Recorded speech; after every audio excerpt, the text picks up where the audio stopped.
Am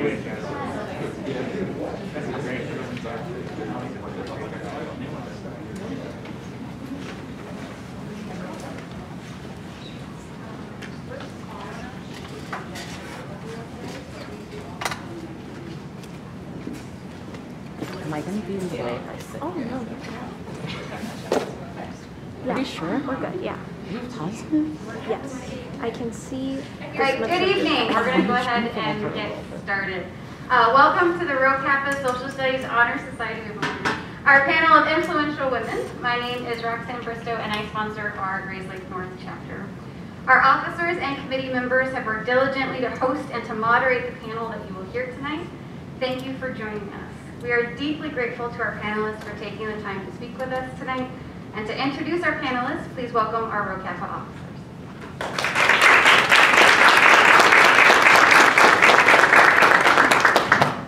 So first and foremost, we have Judge Rochford, who started her career as the Assistant State's Attorney before founding her full-time private law practice. She served 23 years as the Commissioner of the Illinois Court of Claims before being named Associate Judge in Lake County's 19th Judicial Circuit Court, where she has served with distinction for almost 10 years. As a judge serving on multiple advisory committees to the Illinois Supreme Court, Rochford led reform efforts to increase access to justice and combat discrimination, making the court system a more just place for everyone regardless of race, sexual orientation, or economic status. Her outstanding leadership efforts have been repeatedly recognized by her colleagues, who elected her president of the Lake County Bar Association, president of the Illinois Judges Foundation, secretary of the Illinois Judges Association, representing all sitting and retired judges in Illinois, and secretary of the 28,000-member Illinois State Bar Association. Judge Rochford is running for the Illinois Supreme Court because she believes the court should serve the people and equal access to justice, regardless of personal circumstances, must be the priority for the entire Illinois court system.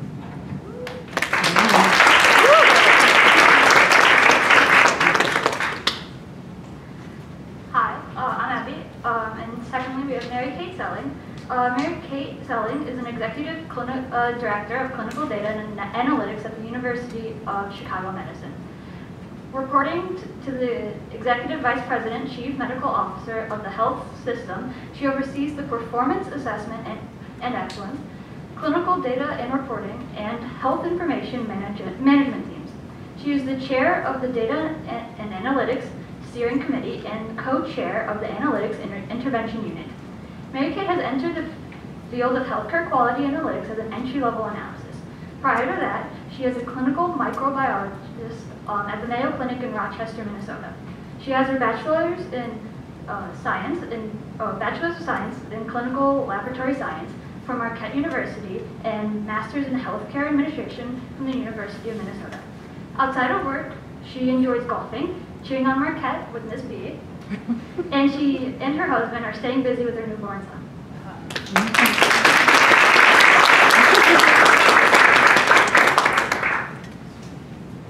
Dulce Ortiz joined Mano a Mano Family Resource Center as an Executive Director in April of 2019. She is responsible for leading Mano a Mano in the implementation of their mission through strategic planning, programming, and community engagement. She leads in the development of strategic community partnerships and the policy advocacy agenda. Dulce has also been actively involved in the nonprofit sector and has dedicated her time to serve as a board member of different social, environmental, business, health, and governmental organizations. She currently serves as the president of the Illinois Coalition of the Immigrant and Refugee Rights Board, serves on the Community Trust Committee of the Illinois Supreme Court Commission on Access to Justice, IDHS Social Services Advisory Council, and is the co-chair of Clean Power Lake County. In 2020, she was appointed by Governor J.B. Pritzker to serve on the Environmental Justice Commission of the state of Illinois, and this year she was appointed to the Health and Human Services Task Force. Dulce also serves as a Waukegan Township trustee since April of 2021. Dulce holds a bachelor's degree from Robert Morris University. She's an advocate for the undeserved and vulnerable population and brings her expertise and drive to empower immigrant families. She's an immigrant originally from Mexico City, Mexico.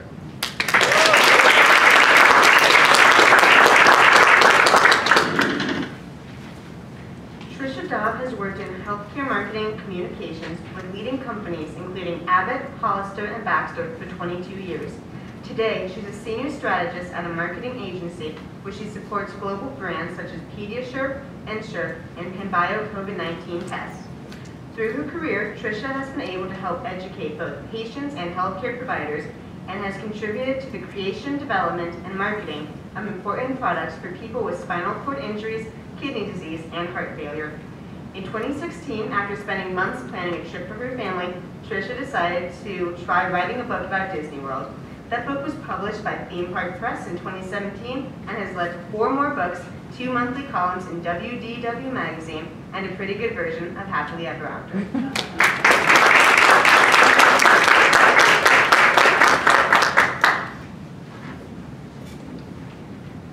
Welter is the district director for State Senator Melinda Bush and the president of the Young Democrats of Illinois. Her interest in politics began while she was a student at the University of Illinois at Chicago, where she pursued a bachelor's degree in political science. After college, she became the field director for the Lake County Democratic Women. Since 2018, Quinn has been involved in over 50 campaigns at the municipal, county, and state level. Quinn aspires to get young people more involved in and educated about politics. She was born and raised in Grays Lake and graduated from Grays Lake Central High School in 2014.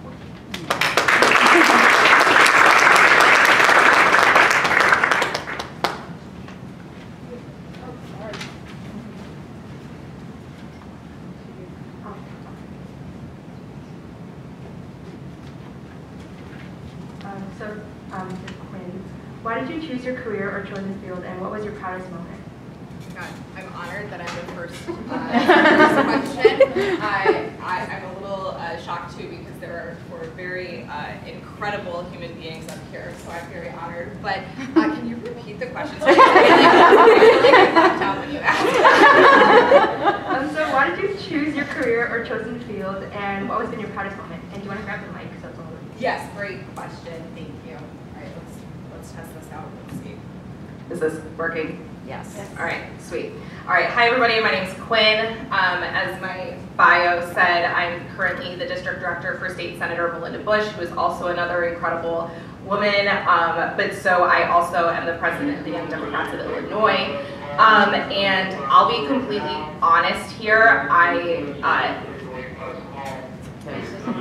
okay, I was like, there's not an emergency, right? Okay. But so I had originally thought that I wanted to be in like the FBI or the CIA. I kind of joked that I had just watched too many Criminal Minds episodes. But so I had gotten to the University of Illinois at Chicago after transferring from CLC, which is an incredible school, by the way. We're very lucky to have that here in Lake County. But so I transferred to the University of Illinois at Chicago, and I transferred as a criminal justice major.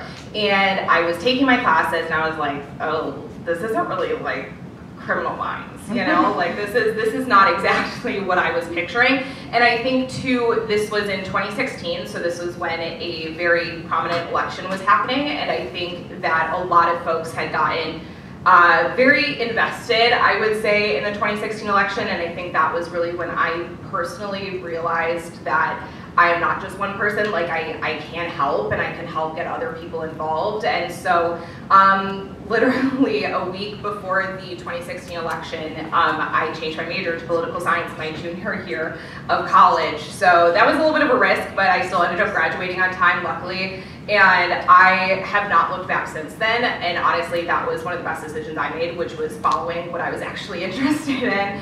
And so I would say I'm 26 right now, and so it's still very weird for me to think about like being proud of what I've done, you know, and things like that. It's very strange. But so I would say one of the best things I guess I've done is just help get really incredible women elected.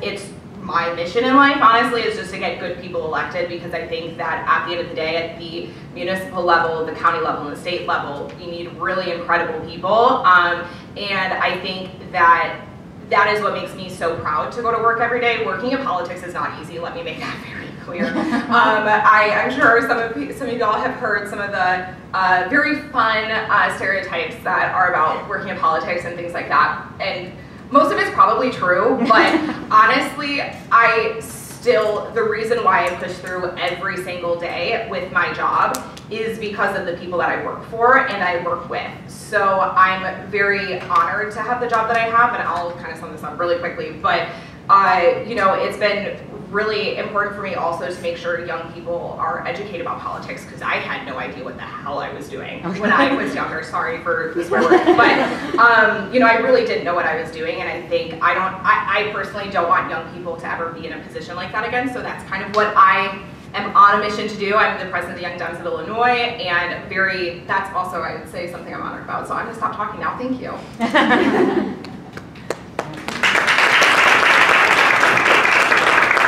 We actually do want to open that question to our other panelists as well.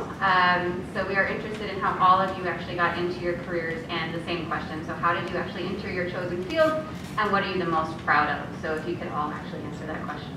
I actually wanted to follow Quinn. Oh, you turned it off. Do I need it?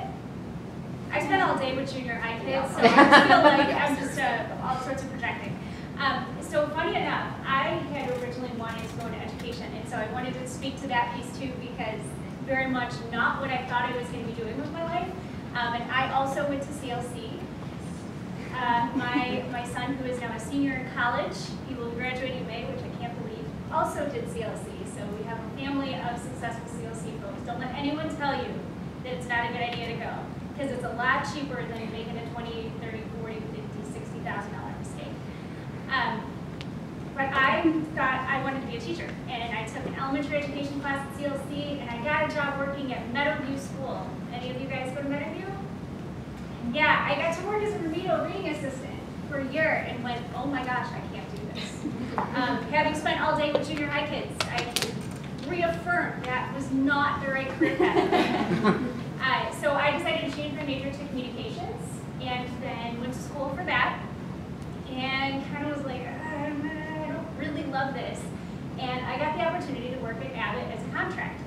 And I started to see the things that Abbott did, how Abbott marketed their products. And I got the opportunity to work with the marketing team and thought, hey, I think that might be what I want to do. So I changed my major to go into marketing. And then a few years I worked in communications for Abbott, and then had the opportunity to do my MBA, and did that in healthcare marketing. And actually international and healthcare marketing, I couldn't decide which one. And so upon completing my MBA, I got to move into marketing. And that's really where I stayed. And like Quinn, it was one of those things that you're in college, you're taking these classes, and you're thinking, this just doesn't fit, it doesn't fit. Don't let anyone tell you that the decision you make when you are 18 years old is the decision for your life. It is not. My generation, I think we change careers, not jobs, careers, 5 to 6 times. They're estimating for your generation, it could be in the double digits. So my husband, his degree's in communication, or his degree's in marketing, mine was in communication. He works in communication, I work in marketing. So know that it definitely, it definitely is something that you learn over time and can be passionate about. And my proudest moment actually was when I worked for Baxter.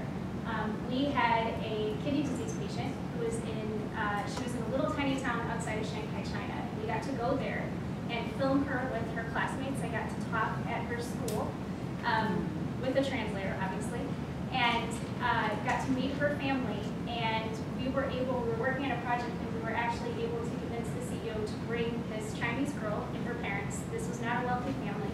Coming to the U.S. was never something that they thought they would ever be able to do. We were able to bring them here, and I was able to sponsor them. And to see that little girl stand up in front of 2,000 Baxter employees and give a speech phonetically in English. She didn't speak English. She learned her speech phonetically, talking about the impact that these products had on her life. They kept her alive. When the doctors told her parents to just give up on her, it was these products that kept her alive. That was one of the proudest moments, besides my kids' stuff. One of my proudest work moments was that opportunity, being able to make that happen.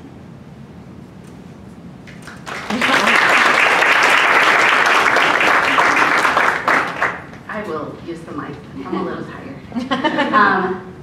I guess I would like to ask you guys a question. How many of you know what you want to be?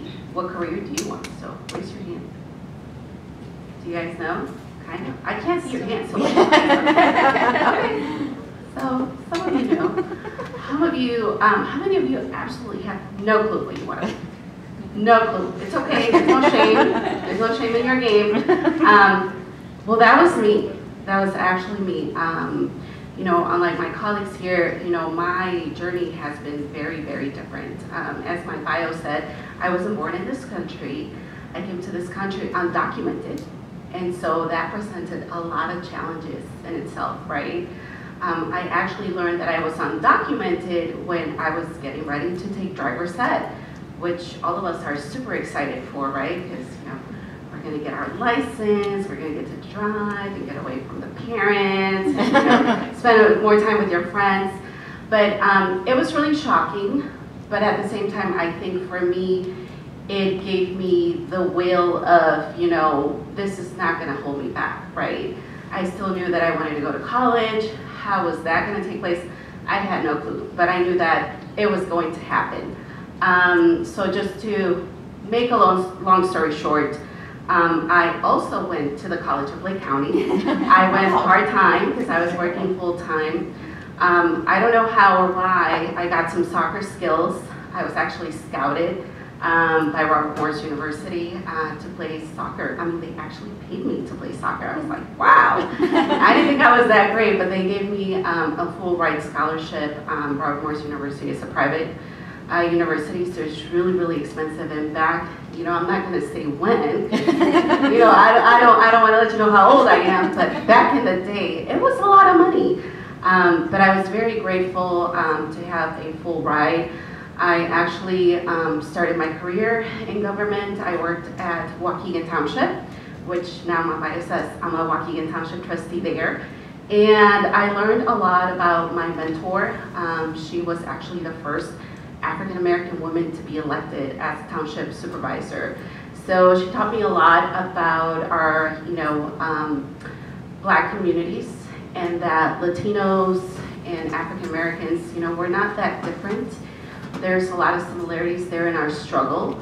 And I also learned that, because people are in survival mode, people that live in low-income communities, Black and brown communities mostly, they're in survival mode, and it's not that, parents don't care about their children's education, because I see that a lot.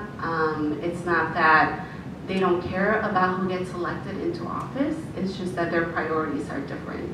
Their priorities are to get a roof over their children's head and dinner on the table. That's their main priority.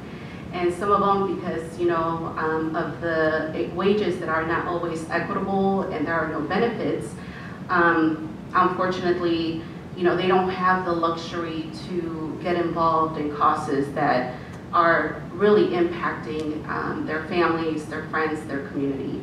And so I learned that very early. I learned about politics. I learned about community organizing. I learned about policy, which I was like, wait, what is this policy stuff? Which again, because our priorities are different, we really don't have the time to dedicate to really these issues that are near and dear to our hearts. For me, one of the proudest moments, I actually have been fighting a corporation for almost a decade, and that's the energy company that owns the coal plant that's right in the lakefront of Waukegan. Our lakefront is beautiful, it's our jewel, but there is a nasty coal plant that not only they've contaminated our air, our water, our soil, but in Waukegan, 1 out of 3 children suffer from asthma or asthma-like symptoms, believe it or not. 1 out of 3 children, that's a lot. And so for me, because I do have children, I live in Waukegan, I love my community, we spent years advocating for a just transition, trying to talk to our elected officials. When our elected officials were not listening to us, we went to the state, and just recently we passed a huge clean energy job act this past year, which is going to not only ensure that there's a closure for the coal plant, which they did announce that they were closing this coming summer. So, but also it's going to put the state of Illinois on a trajectory of clean energy. As you all know, we are having a lot of issues with global warming, and it's really just truly important, not only to take care of our communities, but take care of our earth. So thank you.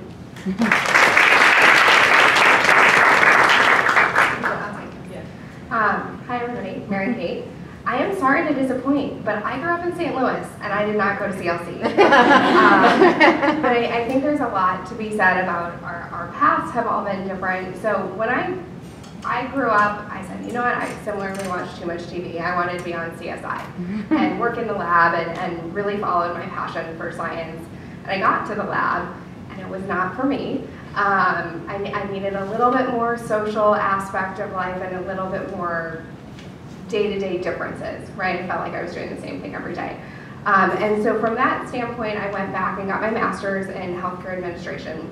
I really liked the idea. I had done a minor in business in undergrad and wanted to apply that and said, I really like healthcare, I'm very passionate about that, and so how do I bring that business aspect into healthcare?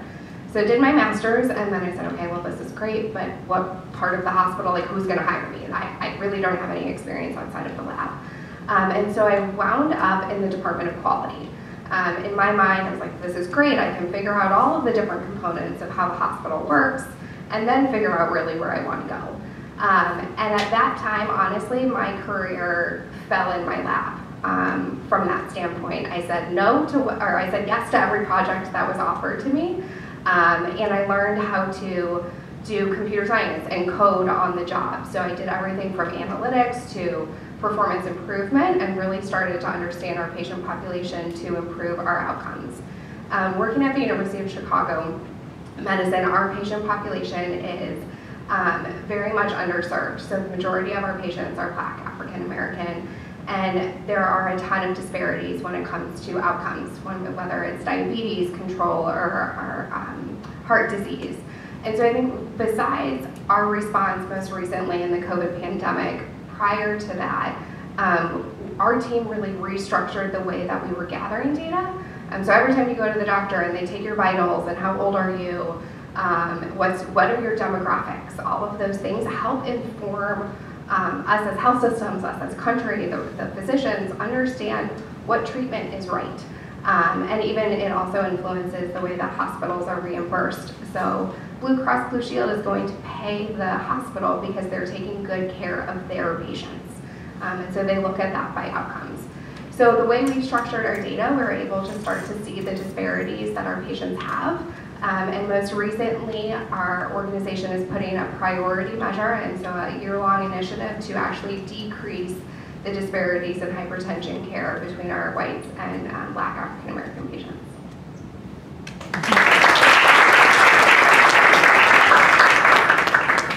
So you started with the lovely Quinn, who was the youngest on the panel, and then all these other magnificent women, and now you get to the oldest woman on the panel. So such a privilege to be here with you, and those magnificent introductions were just so lovely, so thank you for those. I went to law school because my father told me to. So I think when you're at a crossroads in your life, and we've all had crossroads, and I changed careers, and but you know, sometimes looking to the people that you trust and the people who care about you, and sometimes they see things in you that you might not see in yourself.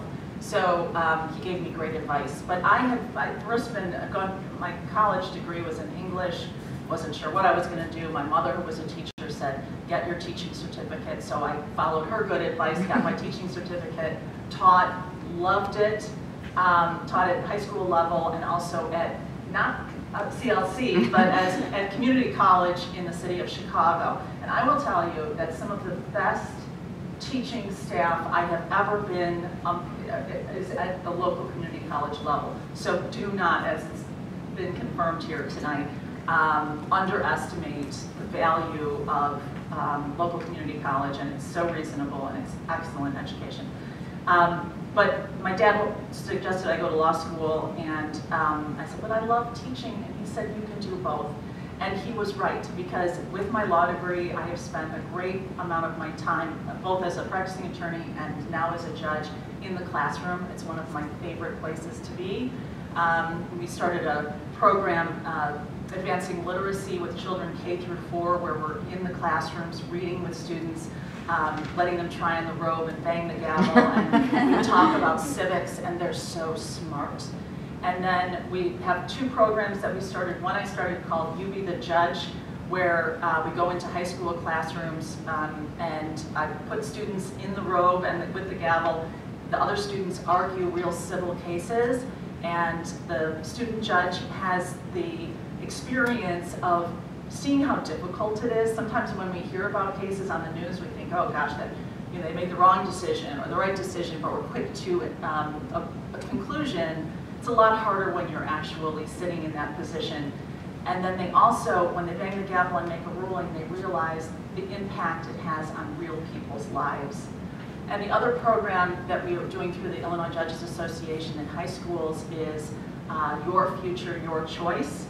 And it's talking to students about the decisions that you make at even a young age can have consequences for you for the whole rest of your life, sometimes very dramatic and sometimes very tragic. I don't think that's going to be the case for anybody in this room because this is a pretty exceptional group. But knowing what decisions and consequences can have is critically important. So for me, gratefully, my mother suggested teaching, my father suggested law, and the combination of the two has been really, such a privilege and a pleasure for me my whole life. In terms of proudest moments, I've had so many joyful times in practicing law and as a judge, but for me, it's just the small, incremental, day-to-day, seeing opportunities to help people's lives, both in family court and also, I sit now currently in probate court, so that's decedents' estates, disabled adult guardianships, and guardianships of minor children, and helping people to navigate a very scary, overwhelming, challenging legal system and seeing them come out successfully at the other end, that's my proudest moment. So thank you.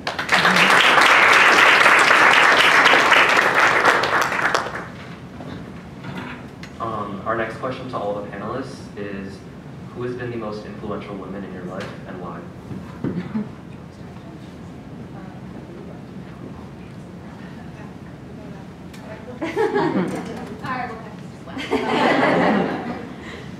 Wow, putting me on the spot.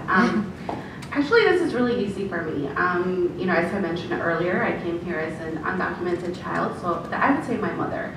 Definitely my mother, because now that I'm a mother, I cannot just imagine going to a different country with my children, with just the clothes that we have on our backs, not knowing the culture, not knowing the language.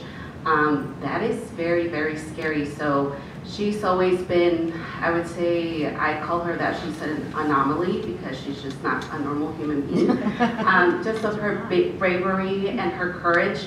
And I think, sometimes as young people, we see our parents as, someone that's like always in our ear, and it's like, why are they talking to me all the time? But at the end of the day, once you grow and once you have your own children, but even if you don't have your children, even if you have pets, because sometimes they become members of your family, you do realize that everything that they said, comes to fruition.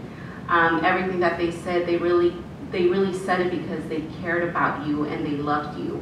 And although there's this kind of strange phase where you can't really communicate with them and they can't really communicate with you, just always understand that they love you and they have your best interest at heart, and trust and believe that if there was anything that they could do to help you get to your goal, or to help you get to a decision that's probably difficult for you, whether it's choosing a college, choosing a career, they're gonna do everything in their power to help you. So I would say again, my mom.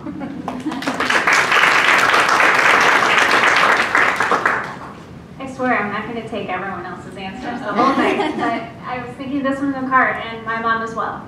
My mom, my entire childhood, worked in male-dominated fields. She worked in hardware. Yeah, so my mom went from being a sales associate on the floor of a tiny little local True Value and worked her way up to managing a Home Depot. Anyone in here been at a Home Depot? How many women do you see working around there? Or imagine one 15 years ago managing an entire store. So my mom taught me that gender doesn't matter. So when I was put in a room early on in my career, I was in my 20s, told I looked too young to do the job I was doing, but I said, I don't care. I'm going to do this anyway and stand up in front of this room of 150 male sales reps and make them listen to you. I channeled that person that worked in that male-dominated field and just went, this is just what you do. Had a similar experience at one of the companies I worked at where I had to present to the CEO and his entire operations committee. Note, I said his.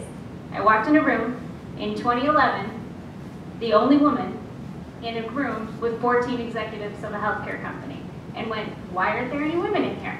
But you have to channel that in a person and just say, okay, we're going to work through this and work to try to make the change happen so that this room doesn't continue to look like this.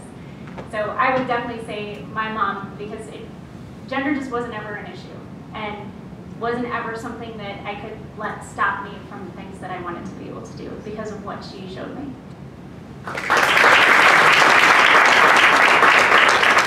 The trend going. I think we all have pretty great moms. So similar, but and I want to take a different stance on this though. My mom's also a teacher, and she taught first grade. And the approach that she took with me was, I wasn't special. I didn't have to do anything different because I was a girl. I just be who you are. You have the innate ability, you have the skill, you have the talent, and that's enough.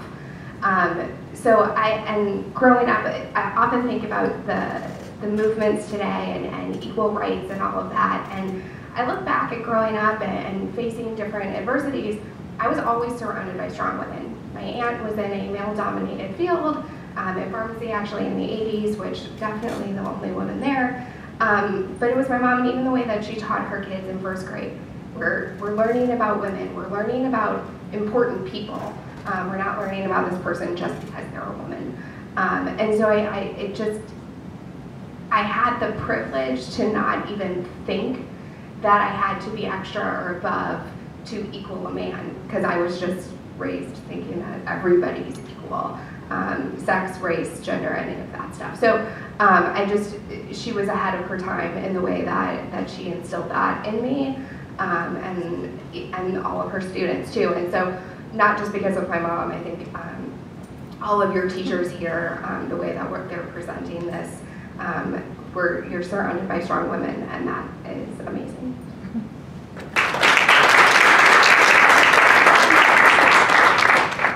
All right, so I'm very privileged to have incredible parents, but I will not keep this trend going. I do love my mom, though. I think, Robert, she's an incredible human being. But the person I will say today, and I will sound like such a suck-up saying this, but she's not here. But so I will say Senator Melinda Bush. So I still remember when I had just graduated from UIC, and I thought I wanted to get involved in like Chicago politics because I was like, it's boring in Lake County. Like, I don't want to come back here, right? And I had zero political experience, and I, was like, great, you know what? I'm going to reach out to Senator Bush to do an internship there. I had met her at a lobby day one time, and I had like totally fangirled, and I was like, I'm from Grace Lake too. And so that was a very cool experience. But so when I came back to Grace Lake to interview for an internship with Senator Bush, and I was an intern there for 3 weeks before a position opened up with the Lake County Democratic Women. So that is basically just an organization that Senator Bush had started to help get women elected here in Lake County. And I was like, oh my God, maybe I should apply for that. And I still remember in my interview, I don't always encourage saying this, so please do not take this as advice, but this is what I did.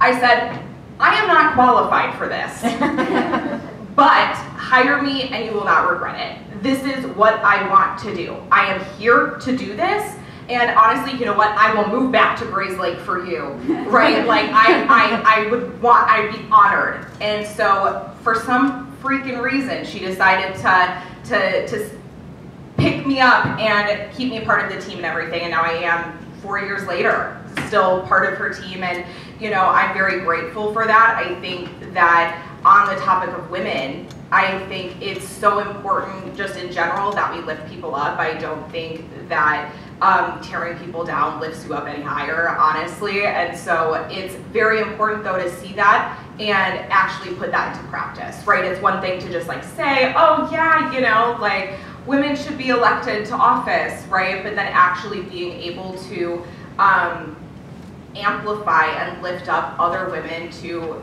give them the resources to succeed, I think at the end of the day speaks volumes of what a human being does. And the fact that Senator Bush saw me as like this 22-year-old head with zero idea that I was about to just start managing 8 campaigns with 0 campaign experience, she was like, you know what, I see a lot in you. And I think honestly, like I said, I love my job every day, which I'm very grateful for. There, trust me, at least like maybe 1 minute every day I'm like, why did I do this? But I definitely think that I love my job so much because I'm surrounded by really incredible women that are so passionate and really put their money where their mouth is and make sure that they are amplifying and lifting up other women and just good people to get involved in politics. So like I said, I know that sounds like such a suck up move and everything, but it's my genuine answer.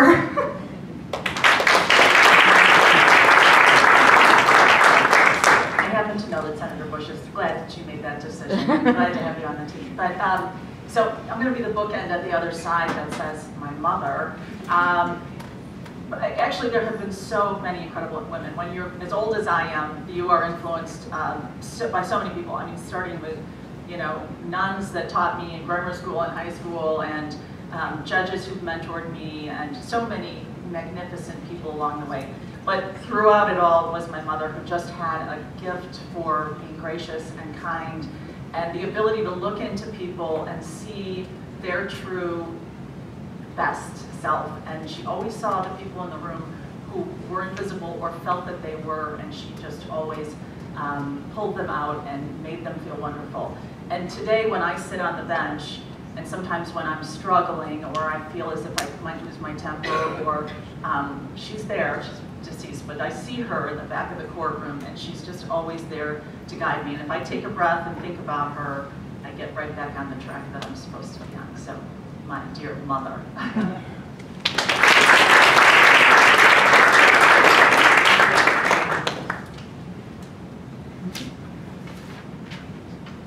Thank you very much. My next question is, what advice would you give people who are planning on entering your respective field?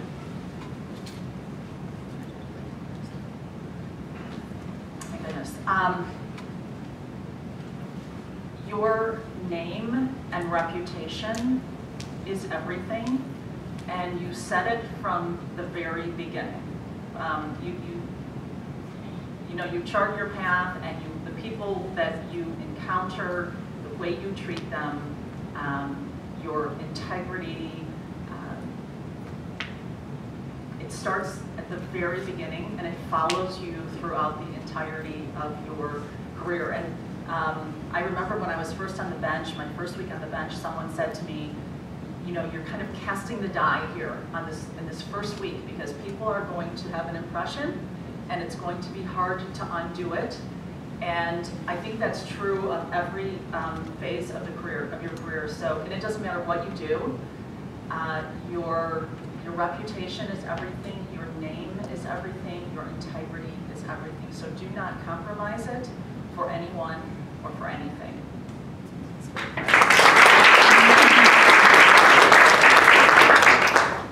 So if any of you guys are interested in getting involved in politics, it's intimidating. It really genuinely is scary, but do it. Because, especially if you're passionate about it, I think one of the biggest things that I will forever stand by is don't just get involved in politics for yourself. Get involved in politics because of the impact that you can have, right, just as a person. And I think, you know, who you work for, or if you end up becoming the elected official, right, trust your gut, please. Trust your gut, and the people that you work for, I think can set a tone for your career, right? If I had taken the original job offer that I had, and I will not name names, but if I had taken the original job offer that I had instead of going with Senator Bush, I would not have, and I can guarantee that I would not be where I am today, sitting here in front of you guys, right, which is still so weird. But I genuinely wouldn't, and I think that trust your gut, that I think there is still a transition happening in politics and with elected officials, that unfortunately there are still some people there that, in my opinion, do not deserve to be elected officials because they're not there for the right reasons, right, or what I deem to be the right reasons. So honestly, trust your gut and don't hesitate to make that first step and say, I want to get involved. How do I do that? Right? Because and that's in any field, seriously, just reach out to somebody and say, I want to do what they're doing, and reach out to them and ask them. And if they're mean, then they suck. But honestly, it's worth a shot, right? Because I mean, the amount of young people that I've been very lucky to have been able to talk to that reached out to me and said, I want to get involved in politics, what can I do? I mean, I will say a majority of our staff are under the age of 26, and they're majority women, and I'm so proud of that because at the end of the day, young people are the ones that will be continuing to change the world. So please make that first step and do not hesitate to reach out to people. So thank you.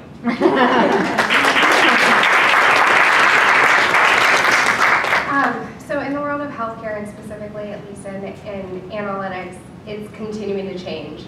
I would not be hired for today the role that I filled 10 years ago.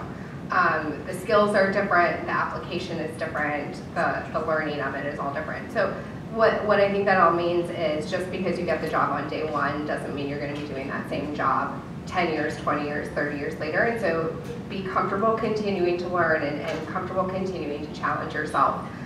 It makes you a commodity, frankly. And with that, you are your biggest and sometimes only advocate. You are the commodity to any organization that's hiring for you, and you need to advocate for yourself, whether that's in more wages or benefits or just opportunities to learn in advance. You use your voice. That's and surround yourself with a boss and a team that supports you and sees you beyond just today's role.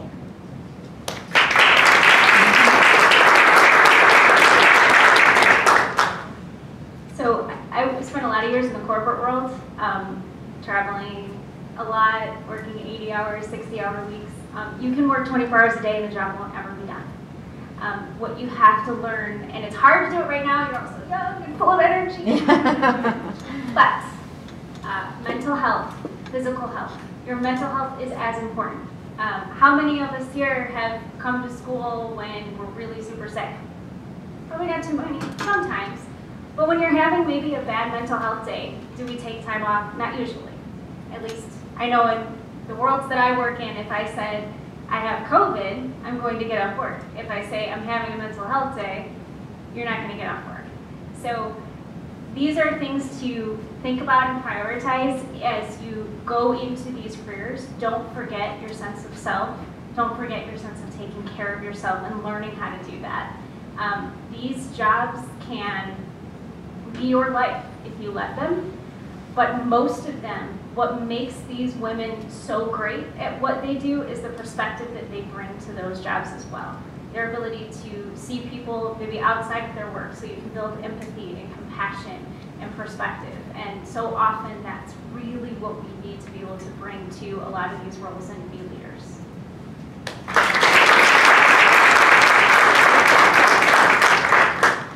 I'll follow Trish on that. So I'm in the nonprofit world and also in the political world. And I think both of those can really drain you. It can really suck the life out of you, just because you see a lot of inequities that exist in our society and the unfair systems, the oppressive systems that live in our capitalist world. And so I'm really hopeful for you, for our younger generation, because you already know this. I don't even have to talk to you about this.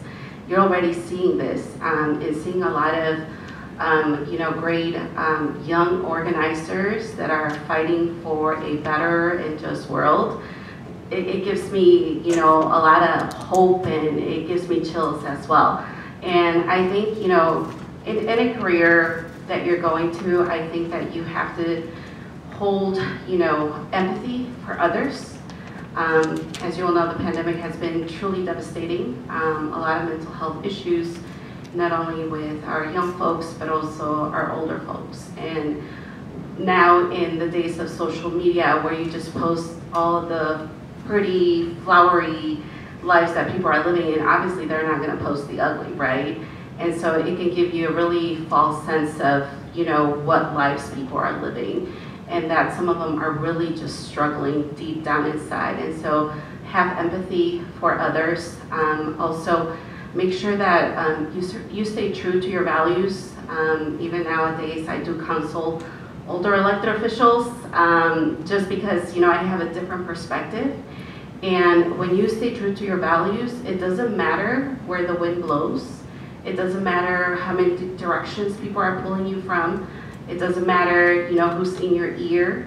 If you stay true to your values, you're going to be strong in your roots. And so it doesn't matter if there's a hurricane, if there's a tornado, you're always going to stay strong to your roots. So again, just be empathetic, and also be really humble, because at any given time, I mean, things can happen. Very challenging things can happen. But by saying, you know, being humble and just staying true to your humility, it brings a different perspective, right? We don't know it all. We continue to grow and learn each and every day that we're alive. And so once you get to the moment that you think you know it all, that's the moment that you stop living. So always remain humble and stay true to yourselves. Thank you.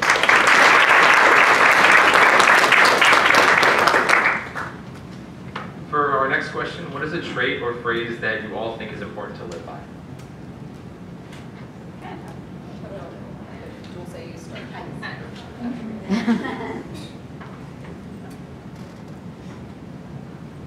What I always live by, if there's a will, there's a way. There's nothing that you cannot do. Absolutely nothing. If there's a will, there's a way.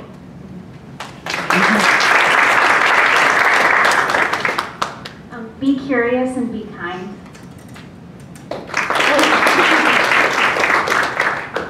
Find balance in everything that you're doing.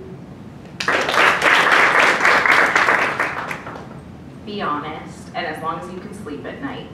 So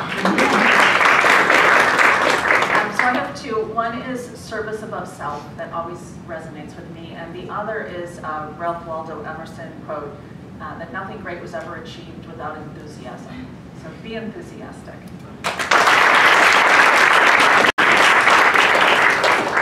And for our final question tonight, what do you think it's important for the next generation to know as they enter the workforce and build the next generation of influential women?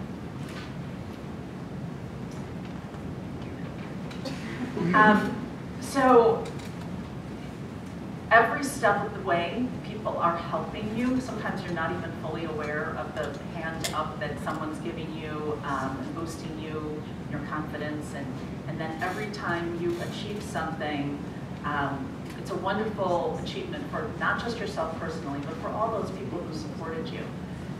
And always remember then to turn around and reach back to the next people that you can help. So give that same exact kind of assistance that you received to the others around you, and it just makes the whole world a better place. And this is true of women certainly, but it's true of all people. And I know the hands up that I've had along the way, and then what a pleasure and privilege it is to be able to turn and do the same for the next.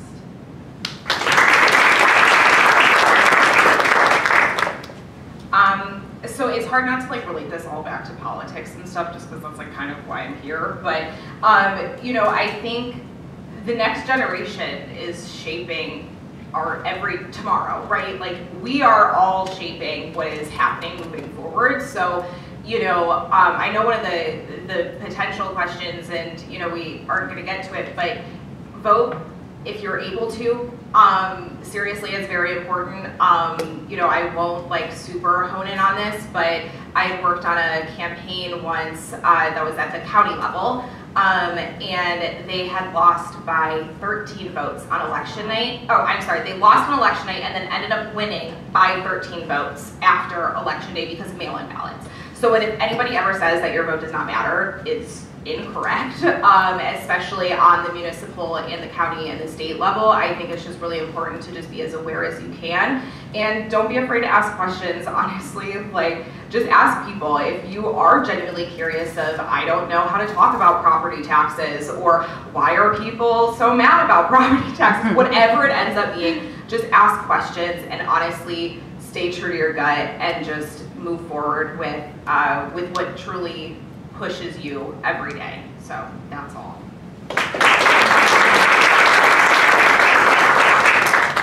I think it sounds so cliche, but it's not a race to the finish. It's really a journey, and it's about the individuals, both male and female, next to you.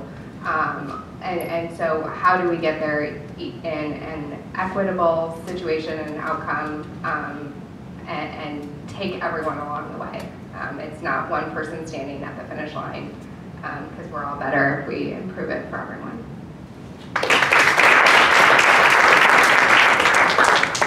Don't underestimate yourself.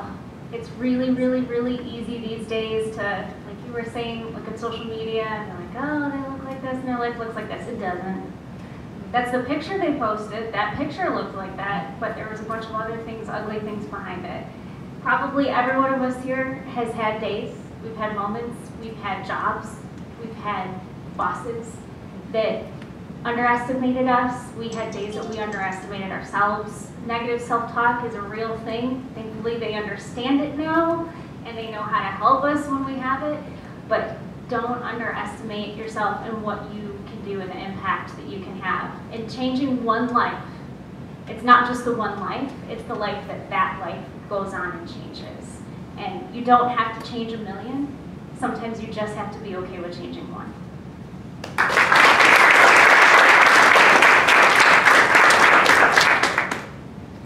Mine's a little different.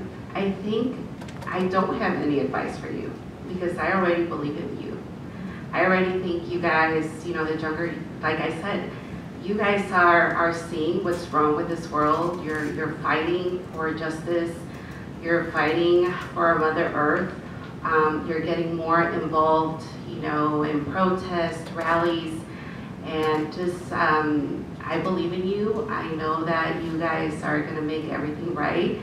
And I'm sorry, gentlemen, but the world will be run by women. And it's gonna be a much, much better world. But again, I just wanna say that you guys are doing the right thing. I believe in you, and you're gonna change this world. So thank you. We did want to open up possibilities for questions from the audience. If anyone had a follow-up question or anything that we did not address tonight that you would be interested in asking. Come on. Hi. Okay. How do you find the confidence to take that first step, maybe into the field that you want to be in, or maybe a new project? That's a great question. Oh, I faked it. Absolutely fake it. And everyone before you also faked it. Especially that first time. Like that, I, at least for myself, got confident doing things more and more. But next week I'm going to be doing something new. And I'm going to fake it again. And as long as I believe it, they will. So I think that's just, that's really bad advice, I think. But don't be afraid to be pushed out of your comfort zone. Right now, I'm 61 years old, and I am running for office for the first time. And every single day, I am challenged in ways that it's just a new and wonderful sometimes, and not so wonderful some days. But I feel so excited to have this opportunity. And somebody said to me the other day, you're never going to be this person that you are at this moment in time, you're never going to be that again. So enjoy who she is right now.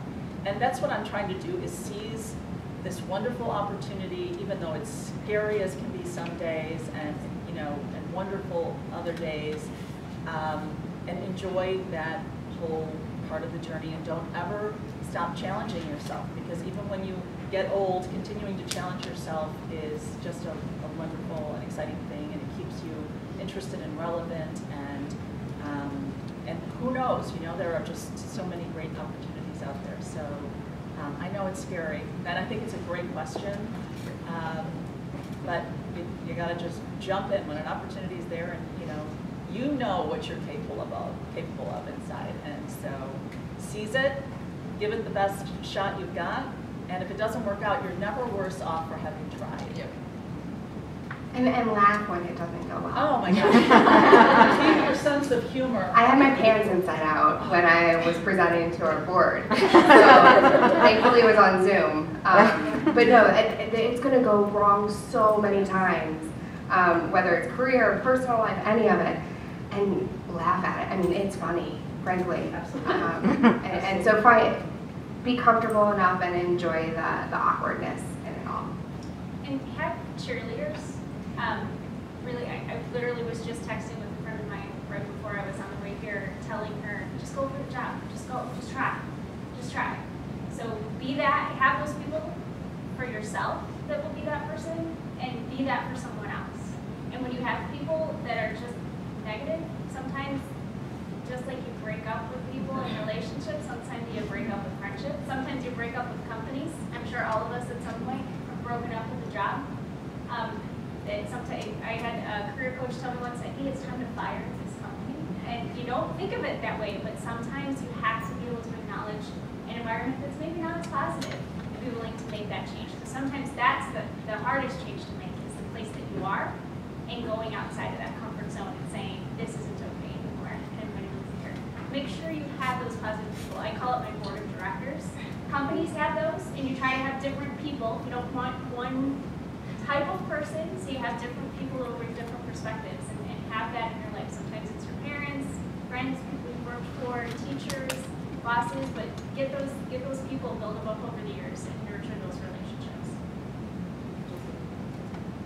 Can I just say, I agree with that 100%. Ask the people that you trust, but don't ask too many people. If you ask so many people and you get 1,000 different, you know who the people are that you can trust. You know the people who really support you. Who you have great confidence in their decision making, and so you don't have to ask 1,000 people. But I think for me, not in a negative way, but don't care about what people think, right? As it has been said here, you know what you're capable of, and you will have people that will pretend to care for you, but will make you doubt yourself.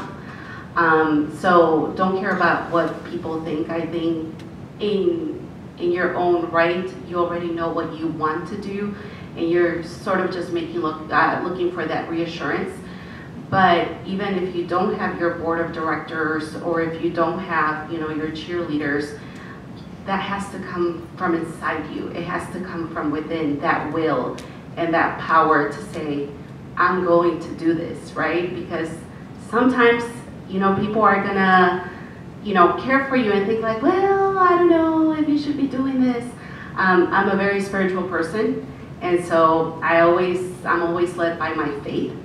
And no matter if I have 1,000 people telling me, no, don't do this, if my faith tells me to go and move forward, which is what I have done, and that's why I attribute all the accomplishments of everything that I've done. It hasn't been just me, obviously, but having that internal self-will, that higher power, whatever you put out into the energy, it'll bring it right back.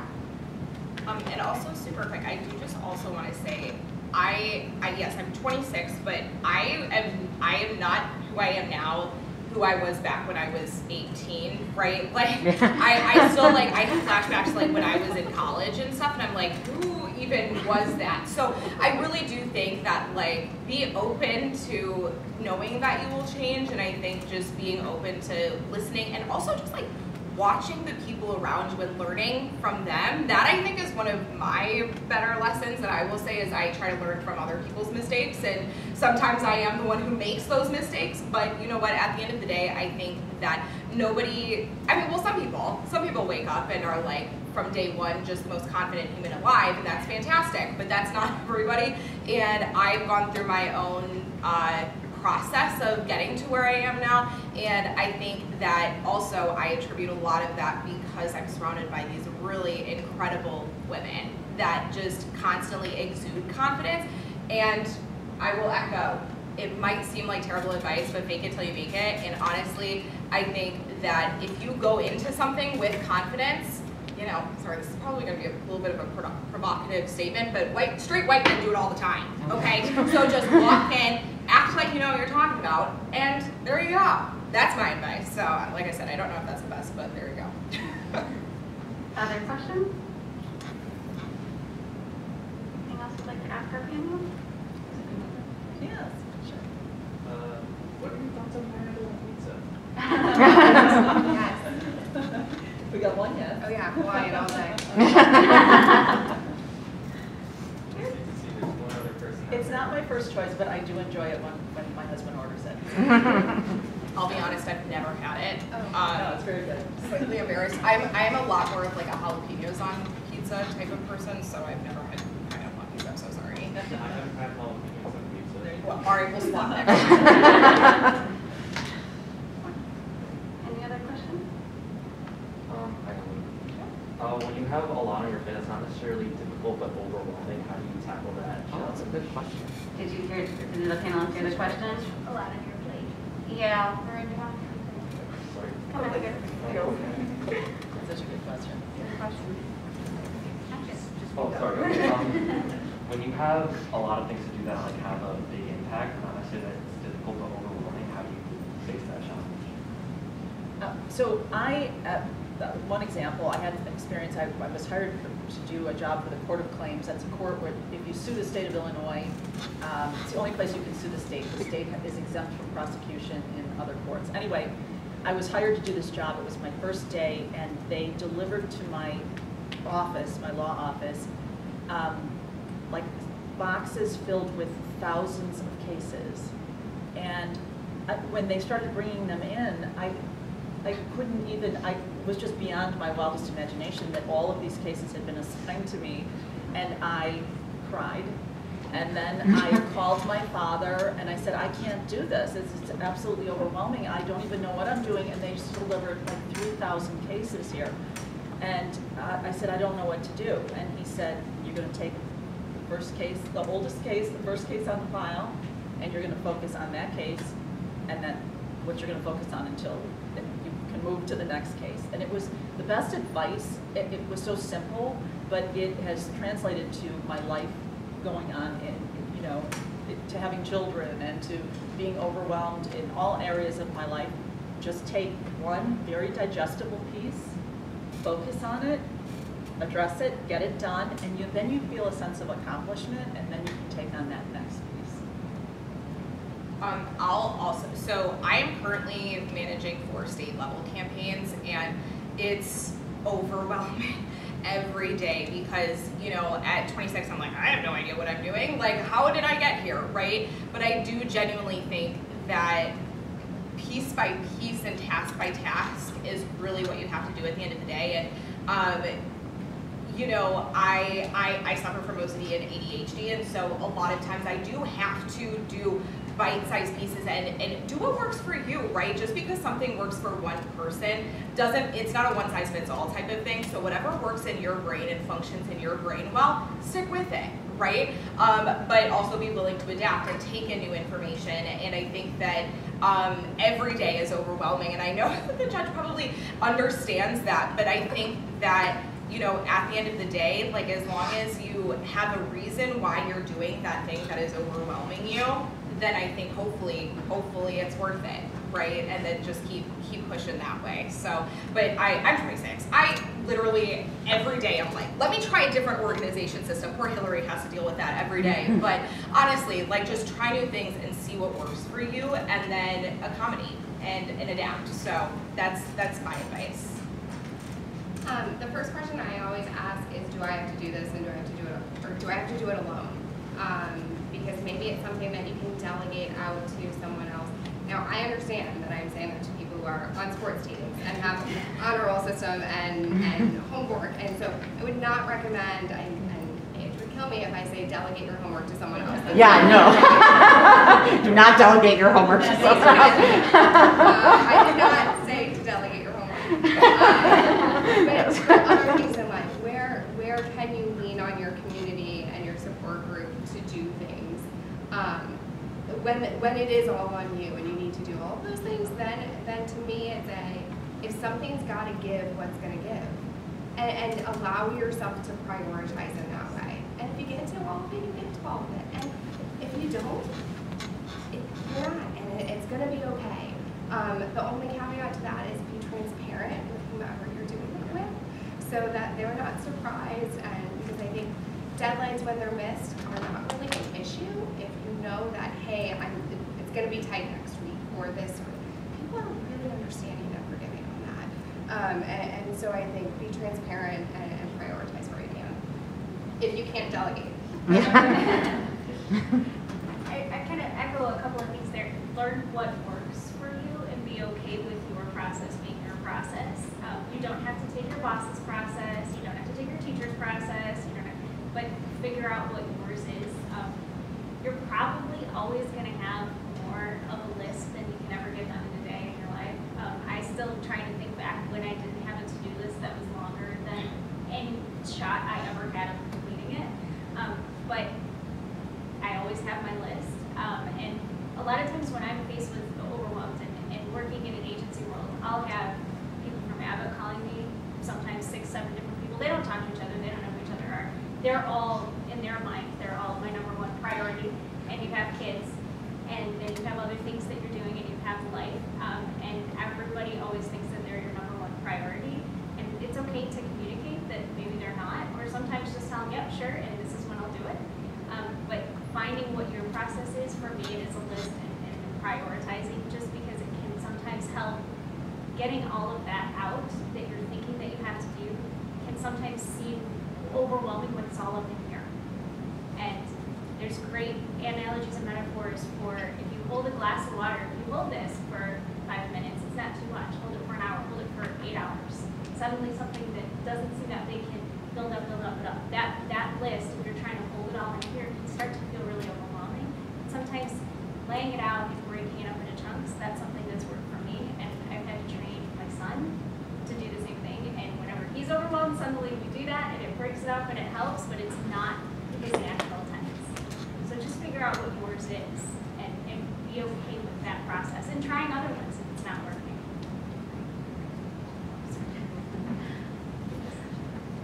I think so. It's on, right? So for me, I think it's a lot of it's mental. Whether you think you can or you think you can't, you're right. I always, when in the world, the nonprofit world, it's always overwhelming. And so what I taught our leadership team, which by the way, it's 95% Latina women, I tell them just to think about it, it's a piece of cake. Just think about it, it's a piece of cake. And that kind of changes your mentality, like, this is something that's relatively easy. And once you start to change your mind as to this is not something very difficult or insurmountable that you won't be able to do, changing your mentality to thinking that it's something that you can actually accomplish, but also going by what Trish said, unpacking, it's really helpful. So if you have, your friends or maybe, even your parents, let them know all that you have on your plate, and they'll help you unpack. And sometimes, as young ones, you think, well, no, they don't understand what I'm going through. Well, you'll be surprised. It's all about communication, right? Like Quinn said, like you said, be transparent, and find, people that are going to help you, but you have to unpack everything, because everything that lives in your brain, it stays stuck, and then sometimes you become so overwhelmed that you freeze and you can't even do any of it, right? So take a break And sometimes you just have to come back and put your headphones on and listen to The Weeknd at really high volume and just get churning. So that's my advice.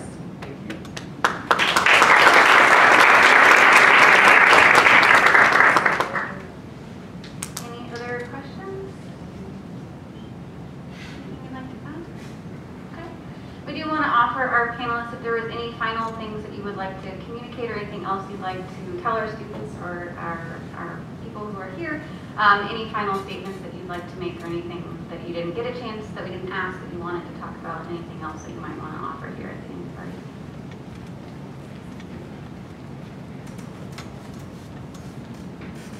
Don't take life too serious. Enjoy spring break next week. Aw, yeah.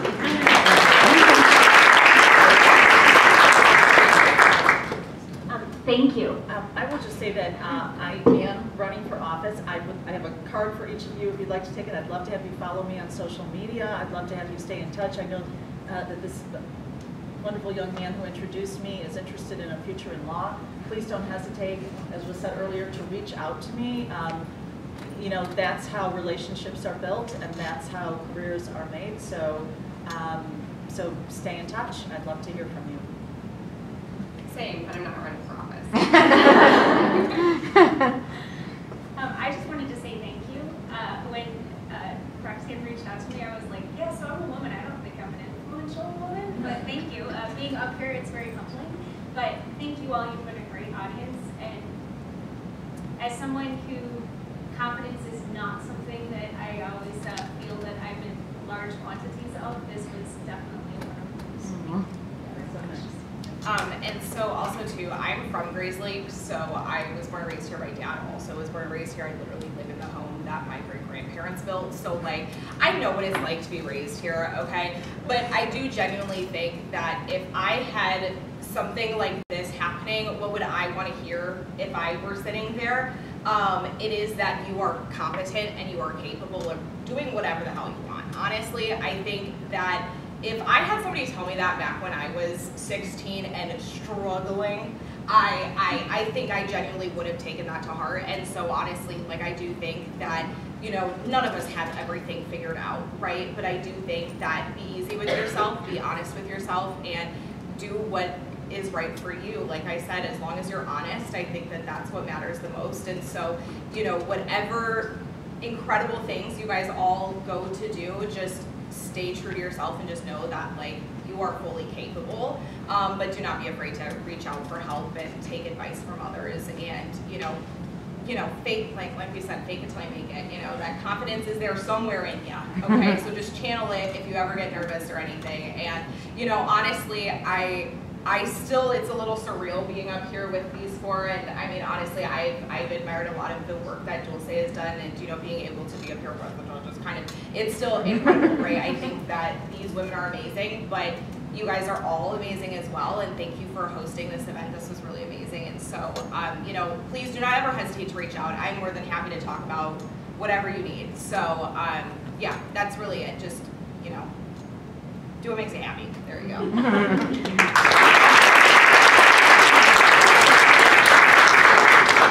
All right, before we wrap up, we do have a few moments. We do have some refreshments, and if the panelists are willing to stay for a few kind of conversations or discussions, that would be lovely.